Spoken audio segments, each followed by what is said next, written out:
राजीव घबराकर बिस्तर के एक कोने में बैठ जाता है। तभी उसकी आंखों के सामने दीवार पर लिखा होता है कि तेरी मौत अब नजदीक आ चुकी है, तुझे मारने वाली का जन्म हो गया है। ये सब देखकर राजीव काफी ज्यादा डर जाता है और जोर से चिल्लाता है। काली घनी रात का समय था। रानीगंज के घने जंगलों में आज बहुत ही ज्यादा चहल पहल थी। एक गर्भवती चुड़ैल जमीन पर पड़ी दर्द से करहा रही थी। बाकी चुड़ैलें उसके आसपास घेरा बनाकर खड़ी थीं। चिंता मत कर बेटी, बस कुछ देर और फिर तुझे इस दर्द से नहीं गुजरना पड़ेगा। वहीं कुछ समय बाद वो चुड़ैल एक भूतिया बच्ची को जन्म देती है, जिसके जन्म पर वहाँ खड़ी सारी चुड़ैल खूब जश्न मनाती हैं। आखिर तूने जन्म ले ही लिया मेरी बच्ची।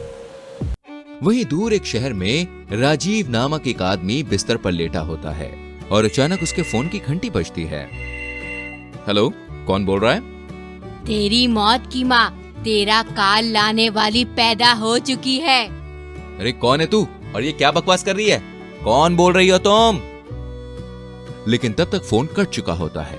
अभी राजीव फोन को एकटक निहारे ही जा रहा था कि अचानक से उसके कमरे की लाइट्स बंद चालू होने लगती है और खिड़कियां दरवाजे अपने आप ही शोर मचाने लगते हैं। Stop it!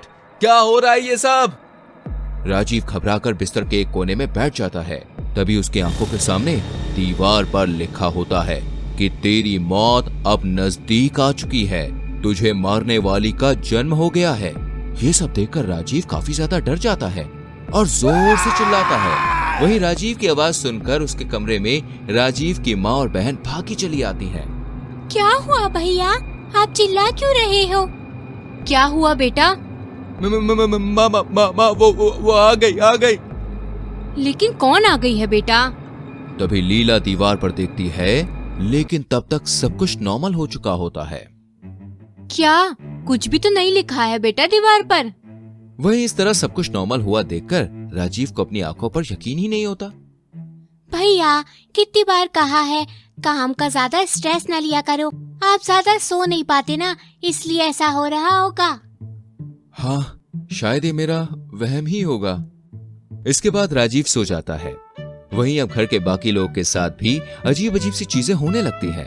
कभी घर में खून बिखरा हुआ मिलता है, तो कभी शांति के सपने में एक हाथ आकर उसका गला दबाता है। ऐसे ही एक दिन लीला सपने में देखती है कि कुछ चुड़ैलें उसे हवा में टांगे ले जा रही हैं। नहीं, मुझे छोड़ दो, मुझे मत मारो। क्या हुआ माँ, कौन आपको मार रहा है? क्यों चिल्ला रही हो आप? अच्छा तो ये सपना था बेटी, मुझे बहुत डर लग रहा है। घर में आजकल बहुत अजीब अजीब चीजें हो रही हैं। हाँ माँ, मेरे साथ भी बहुत अजीब अजीब चीजें हो रही हैं। कहीं भाई सच तो नहीं कह रहा था? मैंने कहा था ना, वो आ गई है। तभी अचानक से वहाँ ललिता चुड़ैल प्रकट हो जाती है। हाँ सच कहा राजीव तुमने, तुम्हारी मौत आ गई है। ललिता, तुम मर गई थी ना? तो क्या मैं मरने के बाद नहीं आ सकती? देखो मैं तो आई हूँ ना, साथ ही तुम सबकी मौत को भी लेकर आई हूँ। बहू मुझे माफ कर दे, हमसे बहुत बड़ी गलती हो गई है। हाँ भाभी, हमें माफ कर दो, आखिर भूल चूक तो इंसानों से ही होती है ना। लेकिन तुम लोग तो इंसान नहीं हो, इंसान के नाम पर राक्षस हो राक्षस। मैंने तुम्हारे परिवार के लिए क्या कुछ नहीं किया राजीव, तुम्हारा हर कहना माना। और माँ जी, आप तो दहेज ही चाहती थी ना, आपकी दहेज की भूख मिटाने के लिए तो मेरे परिवार ने अपने आप तक को बेच दिया। और शांति, तुम्हें तो मैंने अपनी छोटी बहन समझा था, लेकिन तुम तो नन के नाम पर नागिन निकली, नागिन। और जब इन सब चीजों से भी चैन नहीं मिला तो क्या किया आप लोगों ने? गर्भावस्था में मुझे जिंदा जमीन में दफना दिया। लेकिन अब मैं इन सब चीजों का बदला लेने आई हूँ। नहीं, तुम ऐसा नहीं कर सकती ललिता, नहीं। मैं कहाँ कुछ कर रही हूँ जी, करेगी तो ये।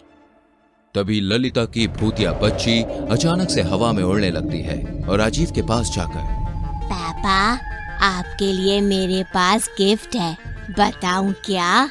डरो नहीं पापा, बस 2 मिनट ही तो लगेंगे आपको ऊपर पहुंचने में, जैसे आपने मुझे और मम्मी को ऊपर का रास्ता दिखाया था।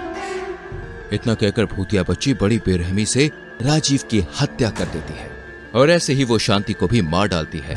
और ये सब देखकर लीला वहां से भागकर जंगल के रास्ते जाने लगती है कि तभी वहां दो चुड़ैल आकर उसे चुड़ैल लोक ले जाती हैं और सभी चुड़ैलें मिलकर लीला को खा जाती हैं।